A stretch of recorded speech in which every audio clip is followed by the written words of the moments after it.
Good evening, everybody. Welcome to Voices of British Orthodoxy. I'm, of course, Rita Laza.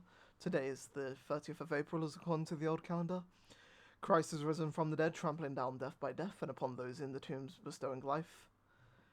Christ is risen. Indeed, he is risen. Christos voskrese, vaistino voskrese. Christos anesti, alephos anesti.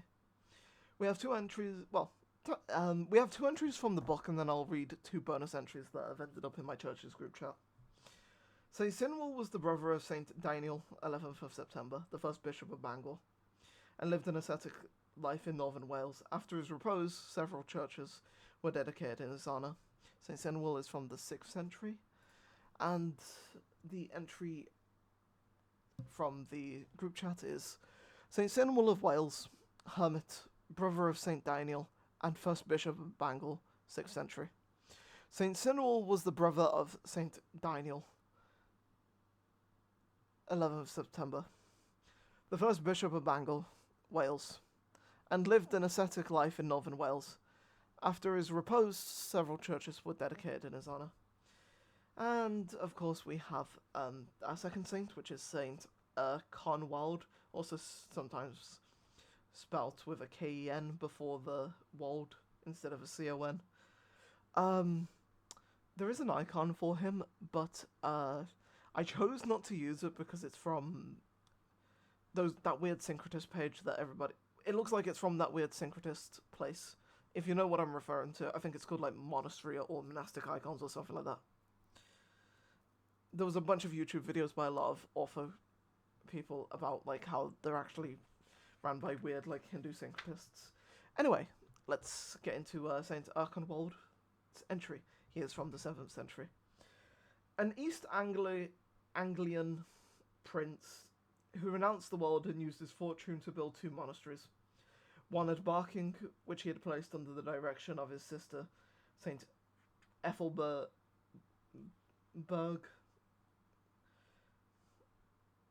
who is commemorated on the 11th of October, and the other at Chertsey, where he served as the first abbot. In AD 675, Saint Theodore of Canterbury, who's commemorated on the 19th of September, consecrated him Bishop of London, governing that see for the remaining 11 years of his life. St. Erkenwald proved to be an able and pious prelate. He reposed in AD 686, and his tomb in Old St. Paul's became a centre of veneration, famous for miracles. The entry on here, on the group chat, is St. Erkenwald of London, Bishop of London, 683. An East Anglian prince who renounced the world and used his fortune to build two monasteries, one at Barking, which he placed under the direction of his sister, St. Ethelberg, and the other at Chertsey, where he served as the first abbot. In 675, St. Theodore of Canterbury consecrated him Bishop of London, governing that see for the remaining 11 years of his life. Sorry about that. St. Erkenwald proved to be an able and pious prelate. He reposed in 686, and his tomb in Old St. Paul's became a centre of veneration and miracles. Pretty much word for word the same as in the book, so that's nice.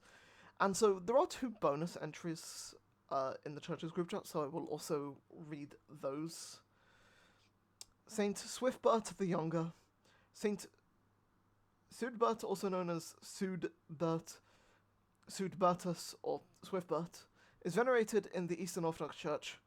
He lived as an abbot in a monastery near the river Dacre, Cumberland, England, and is mentioned by Saint Bede. His liturgical feast day is on April 30th. And the final saint for today, which is not actually in the book, is Saint Forannan, an Irish monk and later bishop of either Domhnachmore, which is in County Wicklow, or Armagh in County Armagh in Ireland. Saint Forannan left Ireland, settling at Walsort, present-day Hastira Namur in Belgium. There he either joined the newly founded or was one of the founders of Walsort Abbey, which in brackets in the, I think it's French language, would be Abbaye de Walsall. In 962, Saint Foranan became abbot of Walsalt. He reposed in 982. May those saints intercede for us before the righteous judge. Thank you all for watching. I hope you all have a very wonderful day tomorrow. Christ is risen from the dead, trampling down death by death, and upon those in the tombs bestowing life. Christ is risen from the dead, trampling down death by death, and upon those in the tombs bestowing life. Christ is risen from the dead, trampling down death by death, and upon those in the tombs bestowing life. God bless you all, and Amen. I will see you for tomorrow's entry. Have a great evening.